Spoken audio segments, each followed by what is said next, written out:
Hi everyone, welcome to TechTalk. I'm Anna Kosamati, EU Director for Sustainability and Energy Policy at Microsoft, and I'm very happy to be joined by Ann Mettler today, President at Catalyse Europe, for focusing on accelerating clean energy transition in Europe. Thank you for joining us. Of course, great to be here.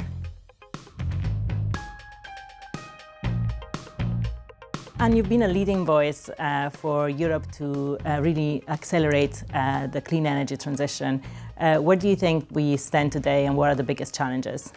Well, where we stand today is actually quite sobering, if I can say so, because if we look at the actual energy mix, the vast majority still comes from fossil fuels, so close to 60%. And that is a figure that hasn't really changed in almost 20 years, right? So that's quite sobering given all the political capital that has gone into it. On the other side, when you look at clean technologies, again, I think it's quite sobering because back in the 70s, in the oil crisis, Europe pioneered wind and solar. Those were real moonshot technologies at the time. The idea that you could derive power and energy from the wind and from the sun was really groundbreaking. Europe got that underway. Of course, in the meantime, the entire solar industry has been lost. Not a single solar panel gets made in Europe anymore, and our wind industry is on its knees. We basically missed batteries. We never got green hydrogen underway. So while there have been some advances, particularly in the power system, I have to say for all of the money and the political capital that we have spent, it's quite sobering. So we need to do better. Totally right. I want to bring in this debate the AI piece, right? You've described the AI race as a competition between entire systems spanning energy infrastructure and governance. So where do you think Europe stands in that system level race today, and what can we learn from others, perhaps? Yes. So that's a good question. Unfortunately, also here, we're not particularly strong.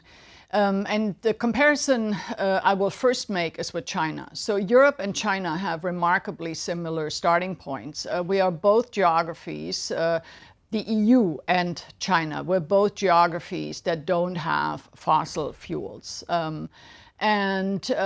Basically what that triggered in China was a realization that clean energy is not only a means to decarbonize and pursue climate objectives, but is really a matter of national security because you become less dependent on others. In this context, I oftentimes quote Deng Xiaoping, who said in 1992, the Middle East has oil, China has critical minerals. And China built an entire ecosystem around that wealth of critical minerals. So, you know, where the starting points are very similar, now where we are today is very dissimilar. So China is the world's first electrostate. And Europe, I already explained, the situation continues to be very dependent on fossil fuels and basically had a policy when it came to energy that was meant to make energy expensive and scarce. So we are, when it comes to AI, not in a strong starting point because, as you know better than anyone else, AI is very energy intensive. So that is where Europe stands, is basically having missed a lot of the digital revolution because we don't have a single hyperscaler in Europe. And now that AI is basically predicated on abundant and cheap energy, we don't have that either, at least in most geographies. With some exceptions, I think Norway and the North more generally is quite well positioned, perhaps because of hydropower. But for the rest of Europe, it's going to be difficult to build out data centers to the extent that is necessary. So in China, the situation very different. They have their own hyperscalers and they have a good infrastructure and abundant and cheap electricity, which, by the way, the government is making available for free to AI companies. Now let me go to the United States, because the US obviously has AI as an overriding priority. And I welcome that because this is very much a race for technology supremacy. And I think it's imperative that that the technology frontier in AI does not reside in a country that is an autocracy. So I think it's very important that the US stay in the game, stay ahead. But what is today standing in the way of the United States excelling in AI is not computing power or chips, it's power and the grid, right? Access to the grid. So I think here what we are actually living through right now is incredibly important moment because we're seeing the fusion of compute and power in ways that I think very few people had anticipated. So if we take this into well, basically you're highlighting also a close relation between security, regional security, and competitiveness, right? And what does a secure and competitive European energy system needs to look like to actually power innovation, industry, and competitiveness, and the next kind of growth for the digital sector, for digital technologies? Yeah, so it's a very important question. Here, I introduced a few years ago, not only the term, but an entire initiative around energy resilience. And the way I like to describe energy resilience is not being overly dependent on any one source of energy, nor any one country. So Europe is in a situation where we were highly dependent on Russian natural gas. We know how that ended. We are currently highly dependent on other suppliers for fossil fuels, and we're highly dependent when it comes to electrification on China. So lots of dependencies in different segments. So fossil fuels, solar, batteries, critical minerals, and that's a problem. When I look at the countries, I already mentioned them, China when it comes to all basically the hardware that makes electrification possible. In fossil fuels, 60% of our LNG now comes from the United States. So lots of dependencies. So now if you're asking me, what does a more secure European power mix or energy mix looks like, I think we first need to address a lot of these dependencies. So homegrown sources of energy have to become more important. But it's not just the sources of energy. So if you look at, for instance, geothermal or hydro or solar, but also the hardware that underpins it, as well as the supply and the value chains that underpin this. So I think it's imperative that Europe think much more in terms of systems. So not just the technologies, but really think through the entire supply chain, because when the supply chain gets cut, we have a problem. Needs to think through in terms of infrastructure. If, let's say, the Chinese supply the majority of our energy infrastructure, is that really strategic autonomy and strategic sovereignty? So we need to think about these things, because once they are in the infrastructure, they are in the infrastructure. If you need replacements, you will need to go to China. So we need to think this through, right? We need to think about what will our energy infrastructure look like. And I think for that, we need better policy planning, more systems thinking, as well as, and here I think this is an opportunity for Europe. I already said Europe is a resource poor and energy poor geography. But in my experience, scarcity can be a big driver of innovation. And so I would want Europe to lead in all these solutions that drive what I call resource productivity or resource management, right? How do you manage these systems? Here, I think Europe can actually be quite strong. And that, again, is something at the intersection of energy and digital, right? And here, that we have some amazing companies in Europe, such as Octopus Energy or Schneider Electric or Siemens Energy. So that plays to Europe's strength, is, sort of solutions that make the energy system itself more productive. Then secondly, I think we need a lot more circularity in the system. But if we do that really on industrial scale, because if I look at critical minerals, only about 1% of critical minerals that we use in Europe get recycled. That's not enough. If you could bring that up, you would practice what you preach in circularity, but you would also become a lot less dependent on China and other geographies. My third point is Europe has a very strong research and innovation base. It is possible to find substitutions, let's say, for critical minerals. BMW recently produced the first engine that has basically needs no critical minerals. So substitution as a key research and innovation focus for what we don't have. So substitution for critical minerals, or maybe development of new materials. This would be, for me, one area where Europe could also lead. Thank you. So definitely a more holistic approach. Completely. And this requires, if I can say, much better policy planning. And here, the Chinese actually deserve some credit because it's a masterclass in policy planning. And I think what we are experiencing here in Brussels is that the fragmentation of the public sector that continues to be very siloed is a big problem. Right?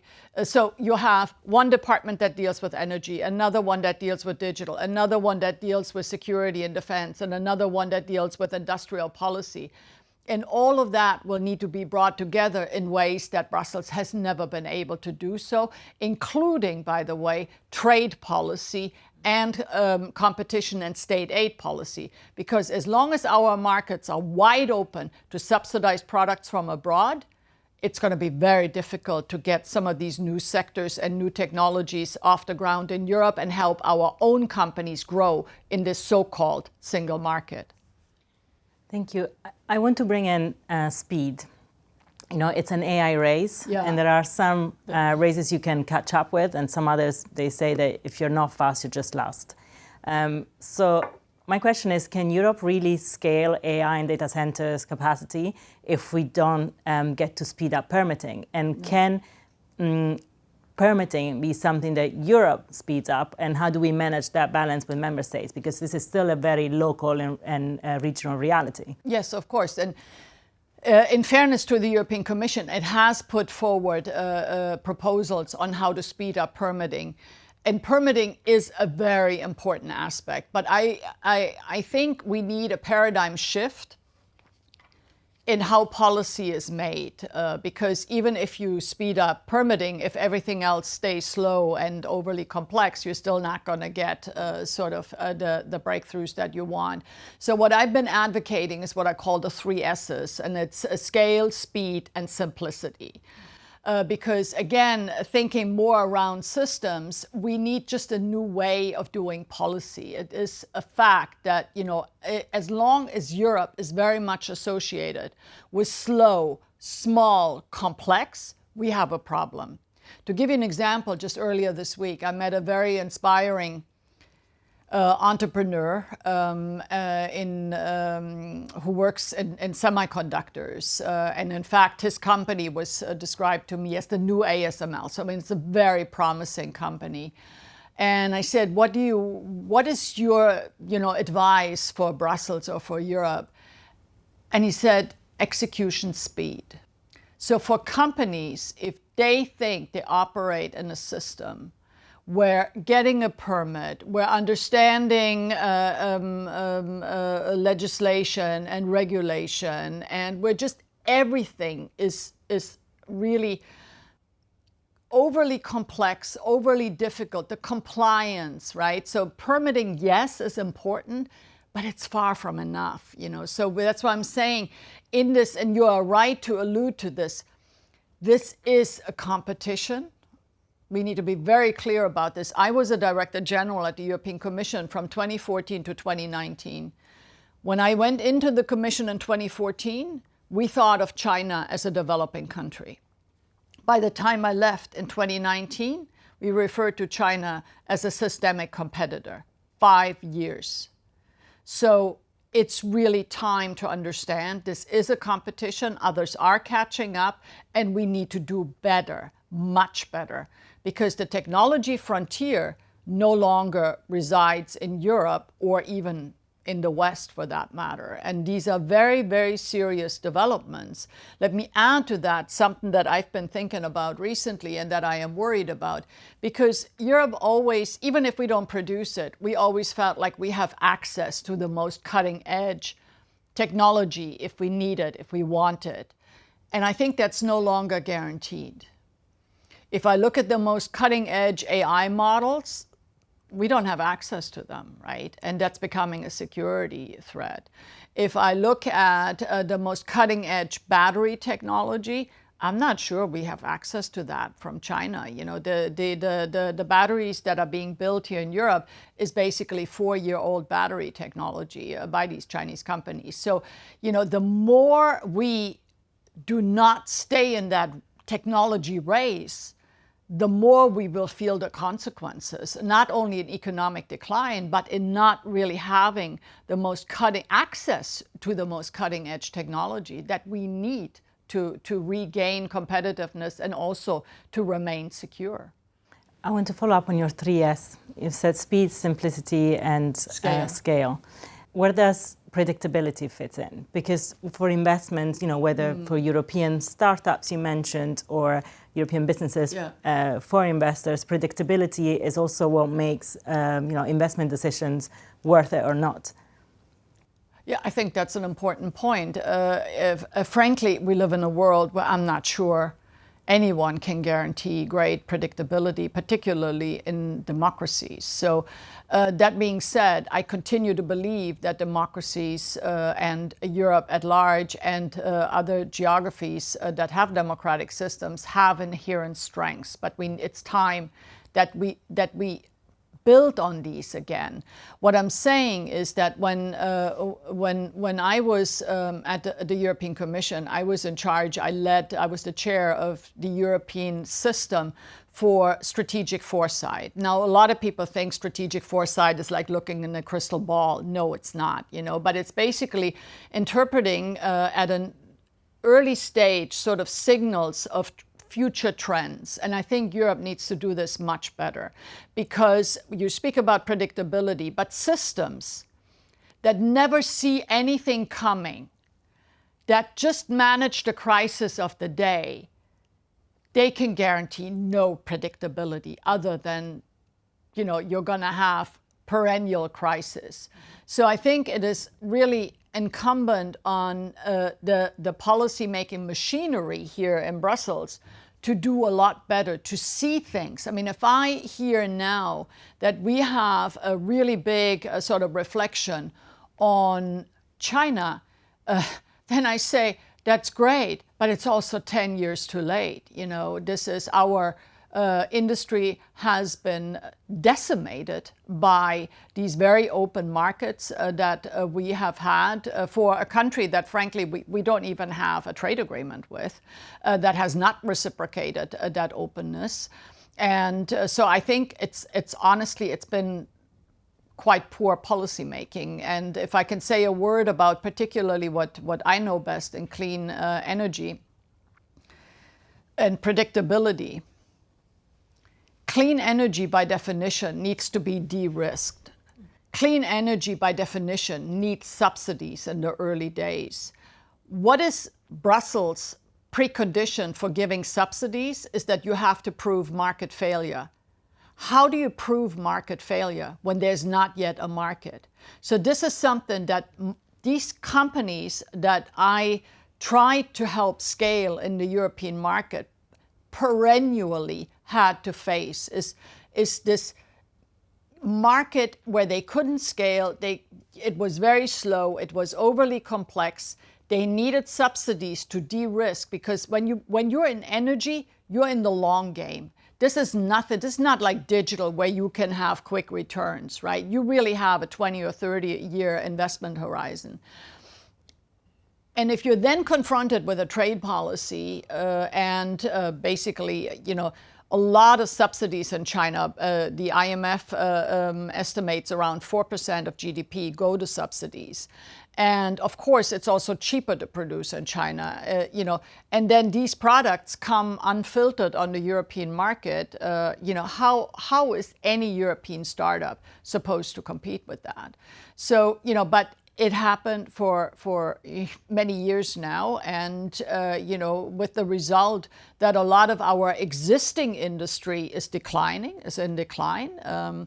And we haven't been able to scale a single deep tech company with a market cap of above 100 billion euros, and that's listed in Europe, in more than 50 years. So we have not been able to build up the kind of company, by the way, that Microsoft is in a long time. So, it hasn't been a good track record. And I'm sorry to be, that some people say it's negative, but, these are just the realities that we face. And here I think that actually this moment of rearmament could be an opportunity for Europe to regain some footage, both in technology, but also to improve the management of its energy system. And across the board, I think this could be quite a positive development if we steer it in the right direction.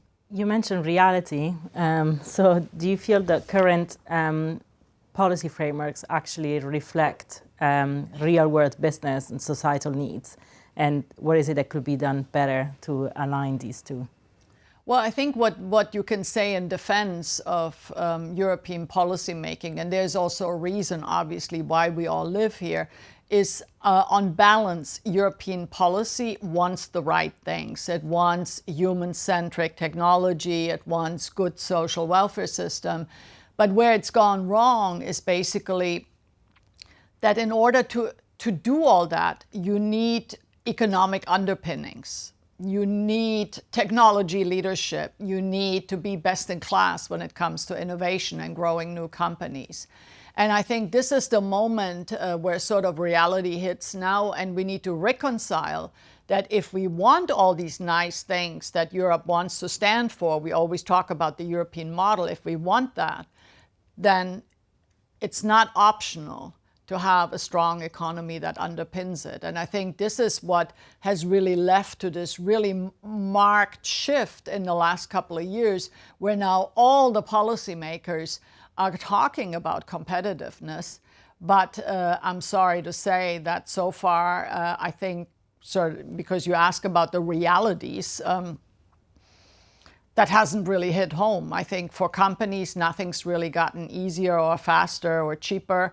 And I have to say, as a consumer, I also don't note huge differences, even though someone told me yesterday that apparently the shops will be allowed to be open in Belgium on Sundays. So It's a silver lining. Okay, let's take a blank paper and let's draw European leadership in clean energy technologies. What does it look like in 5 years from now? That's a tough question. But for starters, we need to get serious about weaning ourselves off fossil fuels. I spoke about energy resilience already before. After the war in Ukraine started, I began an initiative that was called the Energy Resilience Leadership Group, together with the CEO of Siemens Energy. And we looked at where is natural gas actually used. And it's used in industry, it's used in buildings, it's used in the power sector. And we looked at what are technologies that are ready to scale today that can replace natural gas there.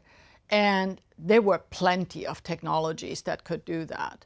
The problem that we had is that no one really cared about it here, So I go back to what I said earlier, this needs to be de-risked.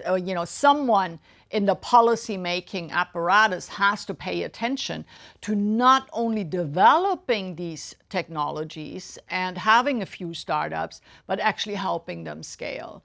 And so Europe, the good news is Europe has the technologies to help wean itself off fossil fuels that we don't have.